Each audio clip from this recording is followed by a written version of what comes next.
Margaret Thatcher was the first female Prime Minister of the United Kingdom, and as people soon learned, she was as tough as any man or even tougher. Before she was elected, everything seemed to be disarray. There were many people out of work and many others went on strike to demand more pay. Bus drivers refused to drive the buses. Nurses stayed home and left patients without care. Garbage piled in the street because garbage collectors felt they wasn't getting fair wages. The government couldn't make up its mind about how to solve these problems. Margaret Thatcher would change all this. She would make her country stronger, and it would join the struggle, worldwide struggle against communism.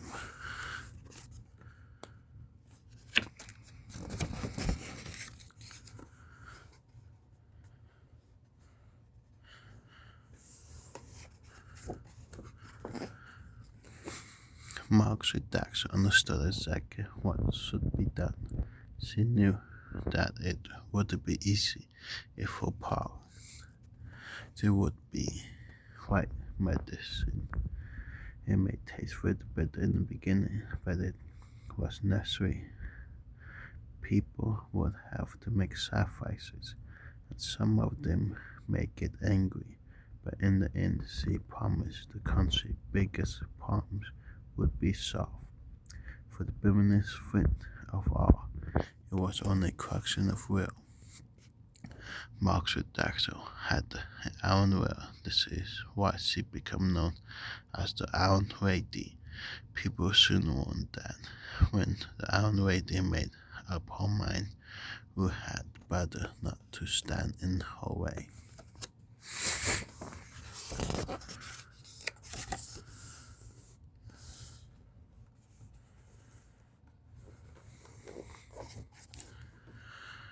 Margaret Heard Robert was born on October 13, 1925, in a town called Grantham.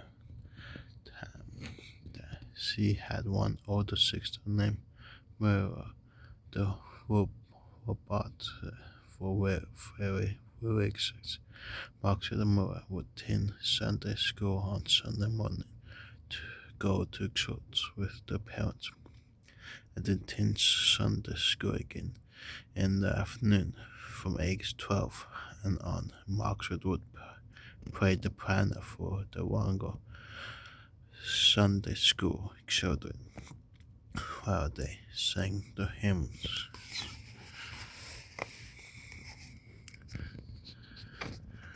Margaret's father Alfred was active in church. He sometimes stood in for the preacher. He was also a local politician and even served as a mayor of Grantham for a while. On one hand, he was very strict and brief in discipline. On the other hand, he was generous and also brief in extending shelter to all. He practiced what he preached to an evil world to open the hearts and the home to save a girl's life.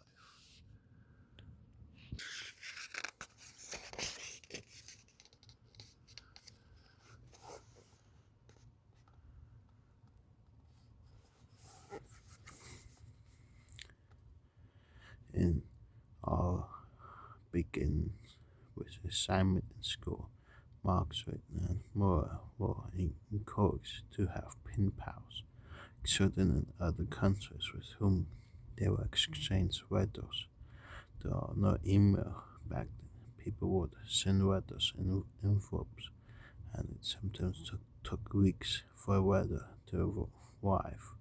Margaret had a French pen pal named Charlotte, and Mora was a Jewish Australian girl named Edith.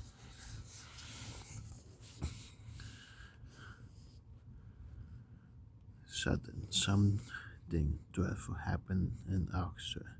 The country was invaded by Germany, which had was then controlled by the Nazi Party. The Nazis were more than warmongers. They were also racist, with obsession with and hatred of Jews.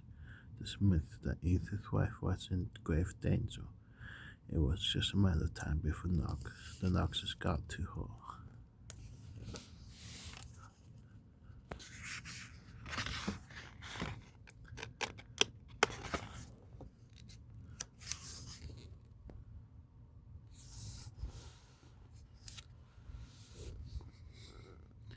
The robots immediately arranged for Edith to travel to Graham.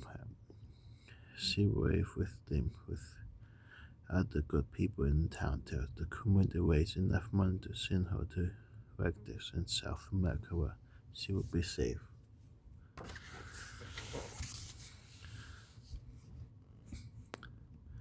Meanwhile, the German Nazis kept causing more and more trouble.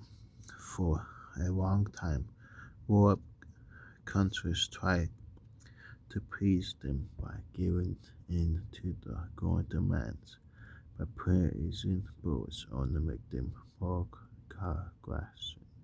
For the British and the French realized that the only way to stop the Nazis was to stand up to them. They dragged them to go to war if Germany attacked its peaceful neighbor Poland, and when it did, they stood by the world.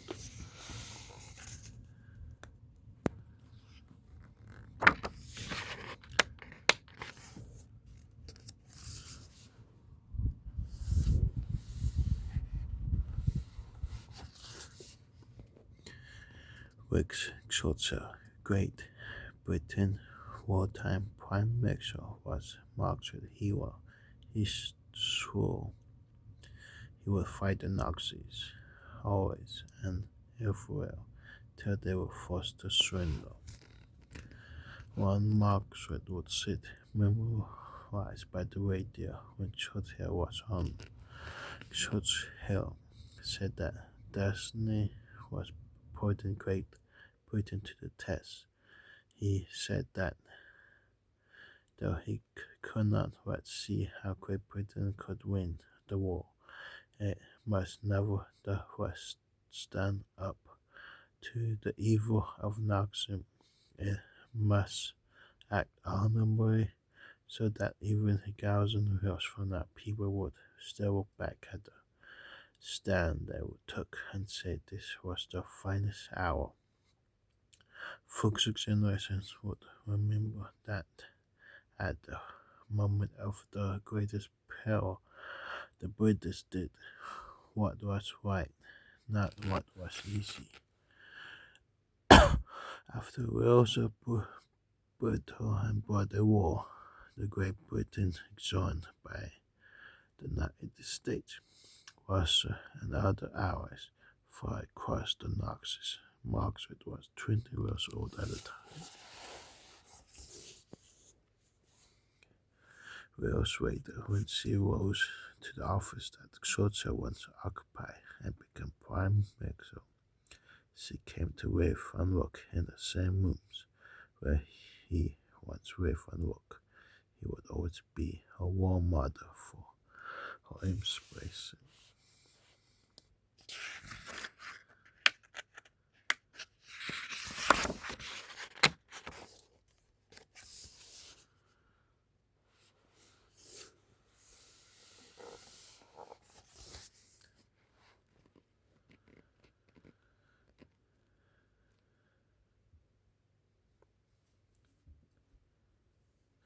When Margaret was growing up, her family owned a grocery store.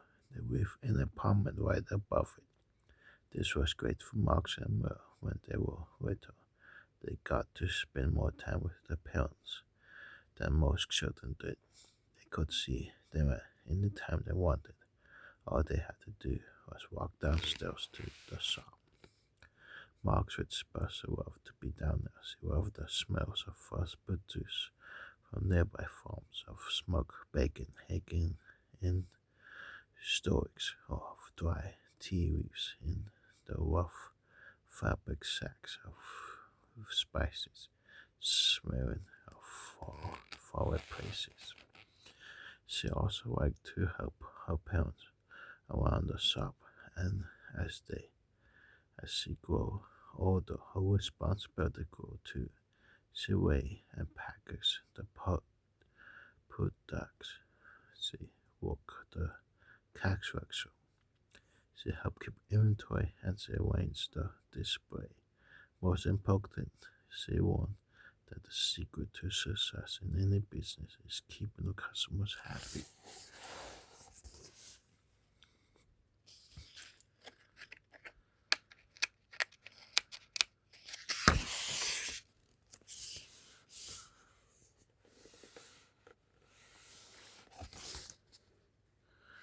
The Roberts family shop was very good at this. They would open it after hours when their mother needed tea for a coffin showered, or someone got off of work late and needed eggs for his family dinner, or maybe someone planned a party but forgot to buy cream for a birthday cake. Who would want to disappoint a birthday boy or girl? That the robots that for sure.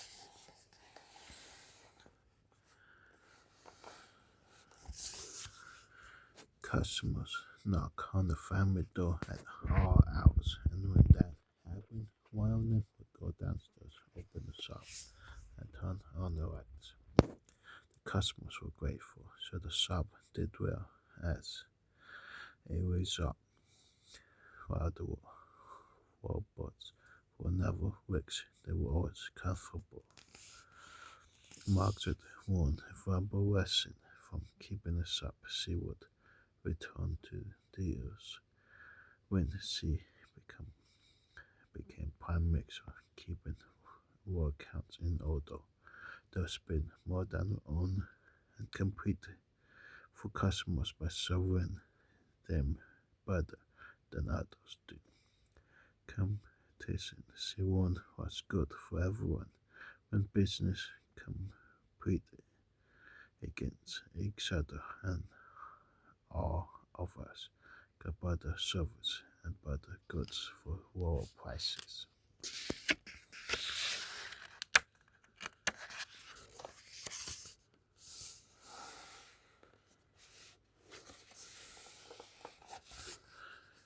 Margaret finished high school with very good grades, was accepted to Great Britain's most famous university, the University of Oxford. She was especially good at science, so she decided to study chemistry. She even became part of a team that found a way to make ice cream softer without melting. How funny that softer ice cream was the iron way for perfection achievement. If she had continued the insights, many people might have known her as the tough iron lady, but perhaps as soft ice cream gal.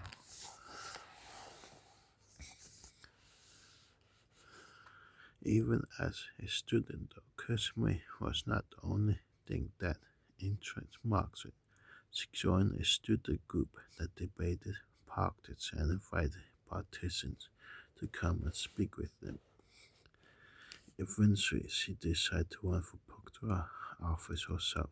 She was just 24 years old, the youngest female candidate to run in the 1950 parliament elections.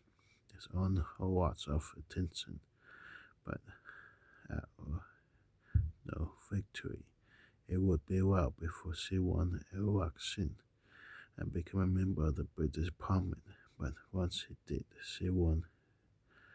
Soon established herself as a town politician and eventually became a leader of the Conservative Party.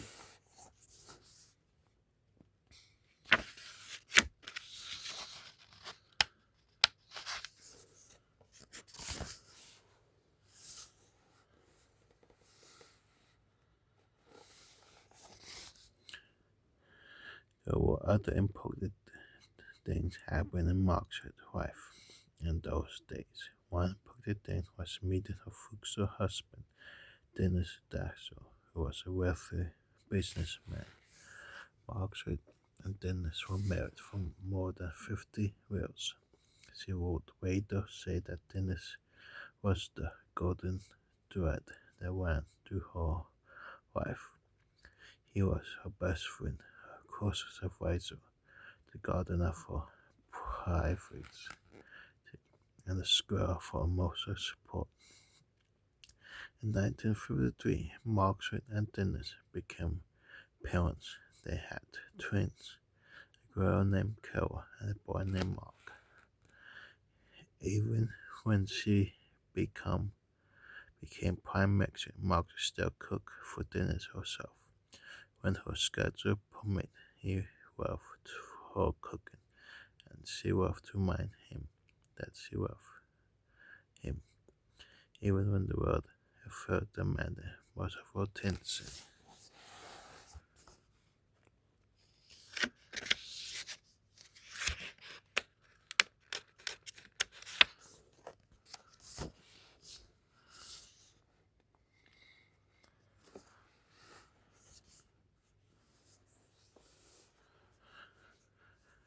Margaret was elected to the high office of Prime Minister in the spring of 1979. The mood among the people was very bleak at the time. The country seemed like a rusty old machine that squeaks and groans and could barely turn its wheels. People wanted change. They voted for Margaret Thatcher because that was what she promised to give them. The Prime Minister had his resident office at 10 Downing Street in London. It's known as simple number 10. When Margaret Thatcher first entered number 10, she turned to the TV cameras and recited the words of St. Francis. It says, "Where there is discord, may we bring harmony. Where there is error, may we bring truth. Where there is doubt, may we bring faith. Where there is despair, may we bring hope."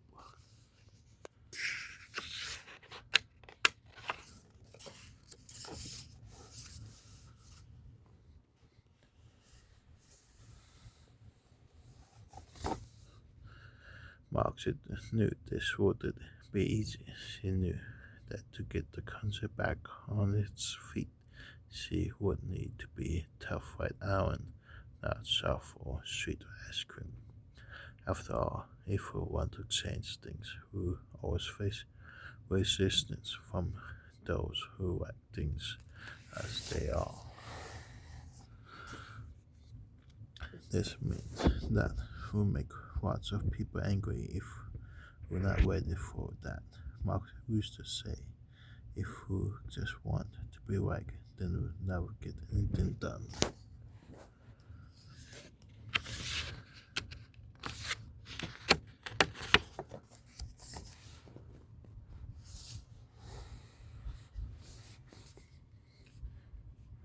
The United Kingdom once ruled by kings and queens.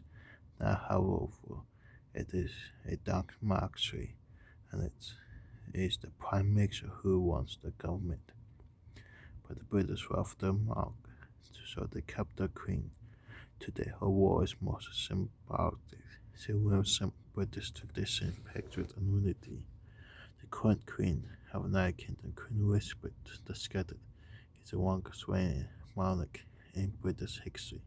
She has been queen since 1953. She has now many British Prime Ministers, including Margaret Windsor Churchill. Then, as now, the Prime Minister has a weekly meeting with the Queen to keep her informed about current events. There are very strict rules of behavior when it comes to the Queen. When she greets who bow, who may shake her hand, but only if she offers it first. So, too may who speak to or only if she dress who do not sit in her presence unless she take a seat, and who do not leave a room till she has left it herself. Margaret greatly respected the Queen respect, and she parents her experience and advice. She also killed her wife at her meeting with the Queen before the scheduled time. Even the Prime Minister must not keep the Queen waiting.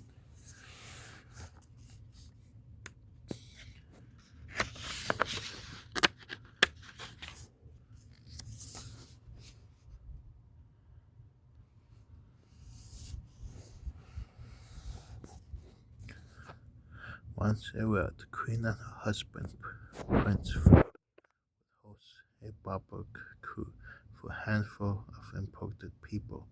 On this very special occasion, all the servants would be dismissed, and the prince would take over the grill, while the queen herself would serve the guests.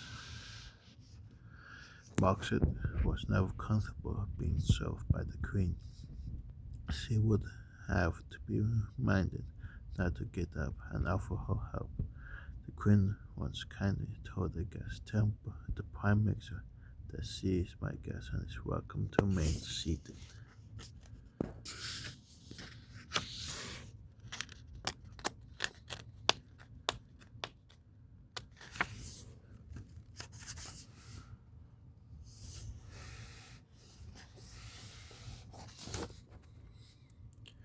Margaret Thatcher saw no such harm as for any other reader or of so especially not the ones who tested her resolve.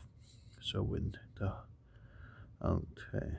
dictator General Warble got ordered his army to invade the British Falklands Islands, Margaret Thatcher rose to the occasion. As an admiral of agriculture, she had no doubt about what she must do. The Falkland Islands are 8,000 miles away from the Great Britain. Indeed, they cost the activities than in the other country. But they belong to Great Britain, and the people live there are British citizens. They have no wish to become part of any other country. To the desperate, the Great Dictator Prime Minister dispatched a military forces across the Atlantic to free the island from invading Altians. A British politician named Eva Powell stood up in Parliament and challenged the Prime Minister about it. He said he knew that Margaret Thatcher liked to be called the Iron Lady, but now the war had begun. He said he'd find out what metal she was really made of.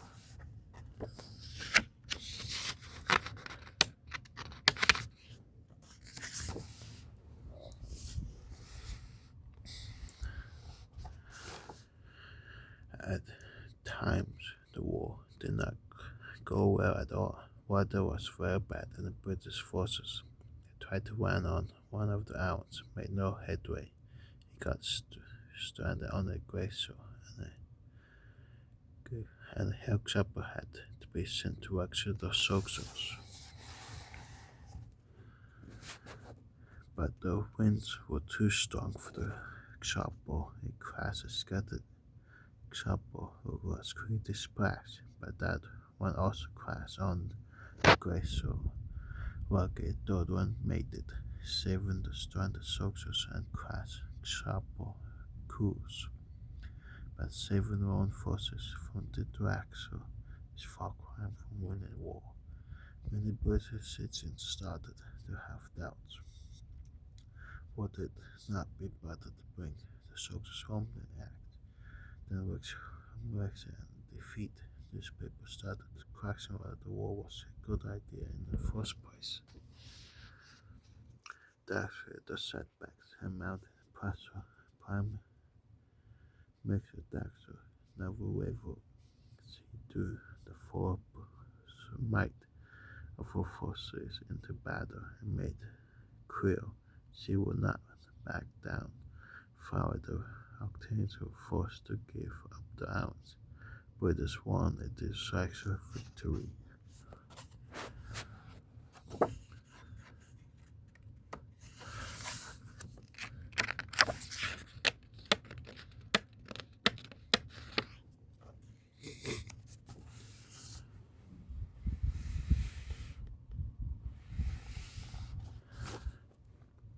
In Parliament, X rose to compliment the Prime Minister on her handling of the war. He said that he had a copy of a lab report about Shukti metal that had just been tested and reported announced. The metal in question was found to be exceptional strength and highly resistant to stress.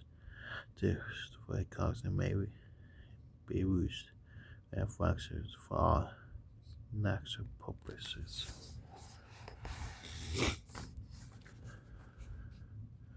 There was, of course, no action matter and no real report.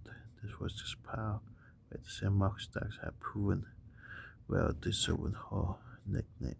She was indeed the Iron Lady.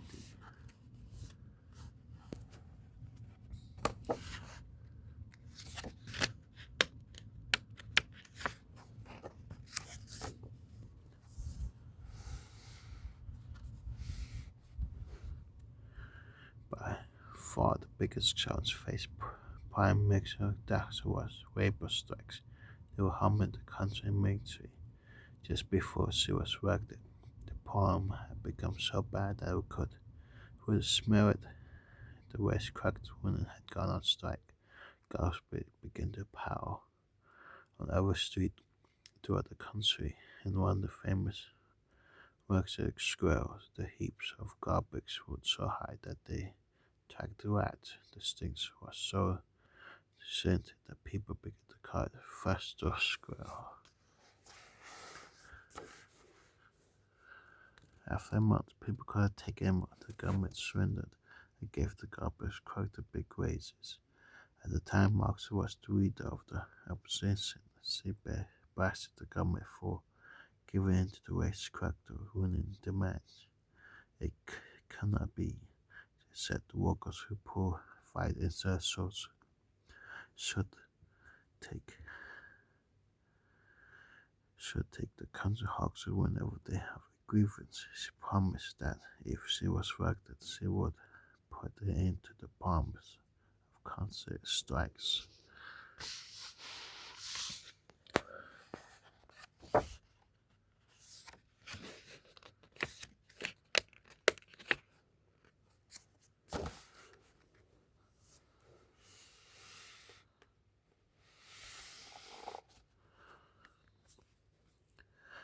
But this was easier said than done, and when the great coal miners' strike of 1984 began, there were many who believed that even the Iron Lady would eventually give in.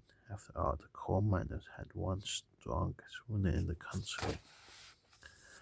Coal was accessed to the producer of electricity, so stopping the mining of coal meant directing to cut off the country's power supply.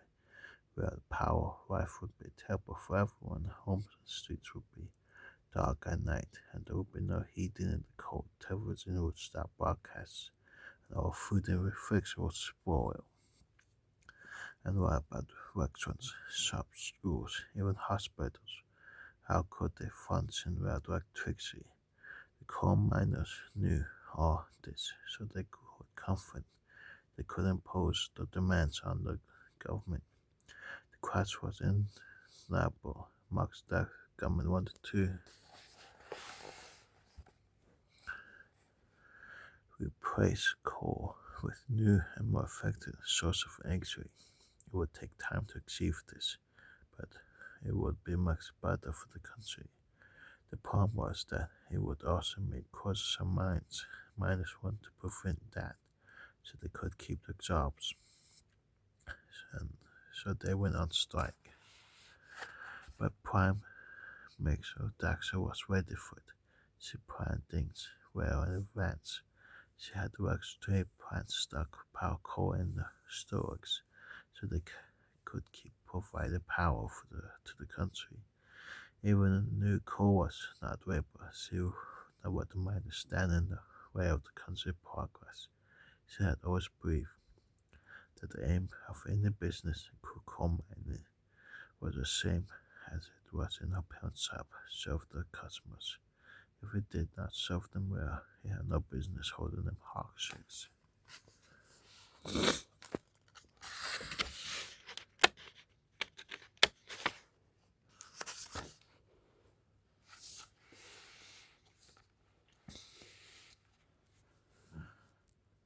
But the next wounded and mine workers also propelled. They were confident that the stockpile coal would eventually run out. They had funds to support their members while they were striking and out of work. Strike became a concept of will. How long were the workers willing to go without paychecks? And how long would the hourly rate stand firm? And which would run out first? Core of the unit funds for feeding workers' families. A lot of people felt sorry for the workers and called the hourly rate hardest. But Marx knew that for the sake of the common good he must not waver. It may be painful now, but in the long run, everyone, including families of the miners, would benefit. She resolved not to let the wounded win, and so the strike dragged on month after long difficult month. With each passing day, the stakes on both sides grew higher, and both sides who had more to lose. Summer had come and gone, autumn turned. Colder than winter brought freezing nights. The colder it was, more electricity was needed.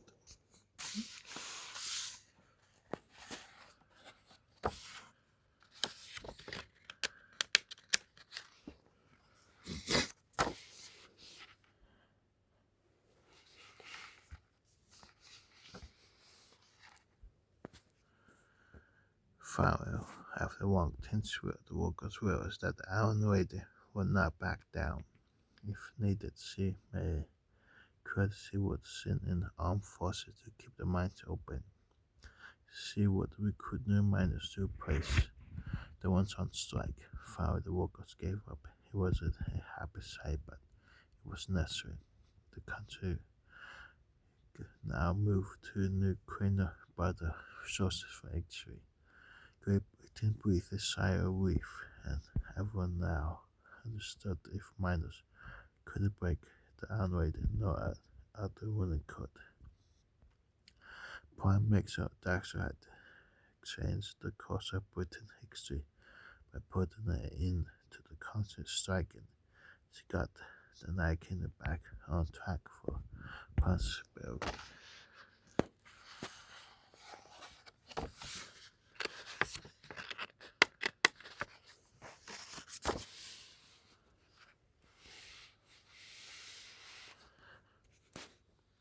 Prime Minister Thatcher was also the first opponent of communism. Communists believed that the government should tell everyone how to live their lives and punish them if they did obey. They oppressed many people in countries where they held power. Margaret Thatcher made many speeches defending freedom and demanding an end to communism. In this, she was in complete agreement with her good friend, the American President Ronald Reagan. The communists forbade people to listen to the radio programs from free countries, and many people defied these laws and tuned in secretly to hear Thatcher's speeches. She gave them hope and inspiration.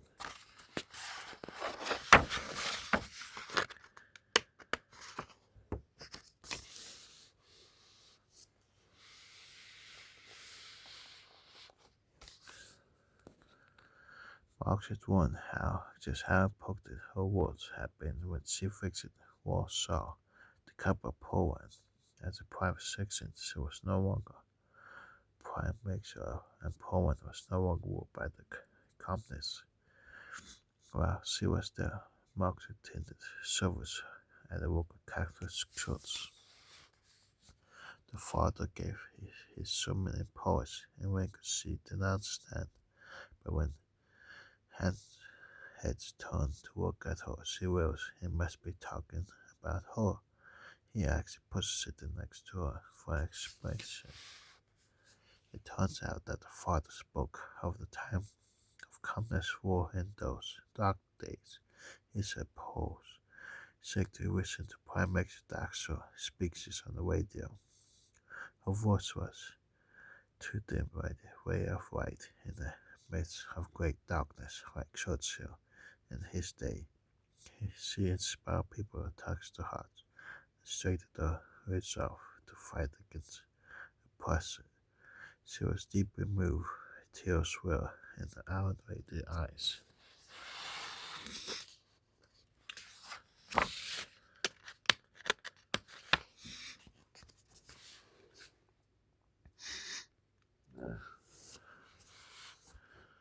Margaret Thatcher election has reached foreign countries and faraway people. Her words, her deeds gave them splinter strength. Where there was doubt, she had brought determination. Where there was despair, she had brought hope. And whenever there was oppression, she had helped folks. The world resists. Freedom is never simple a given. We always need to preserve and nurture it whenever it is in danger. It would be wise to remember the Iron Lady, the words and deeds of this incompetent woman were always been asked in keeping the talks of Webury burning.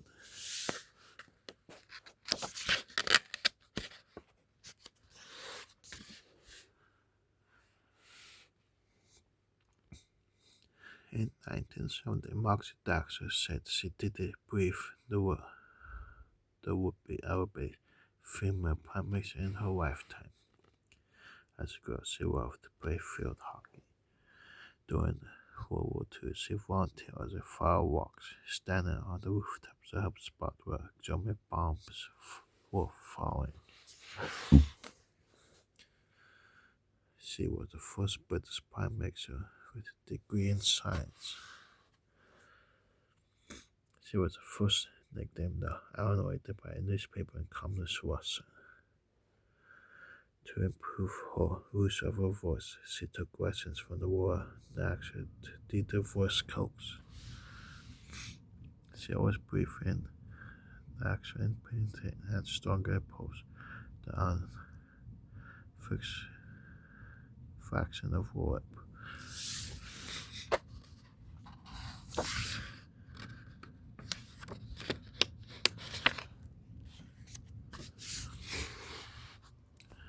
Walks were thoughts, for they become words. Walks were words, for they become actions. Walks were actions, for they become habits. Walks were habits, for they become a character. And walks were character, for they become a destiny. What do we think we become? Max Daxon.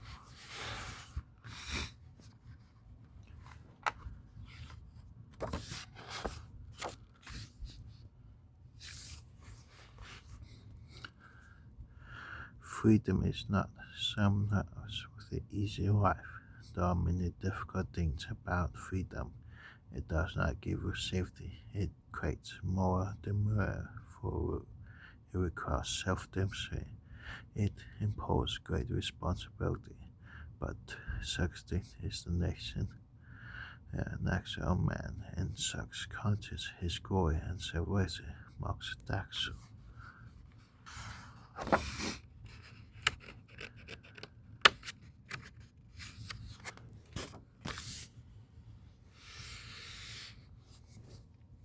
The problem with socialism is that we want to run out of other people's money. Max Daxon.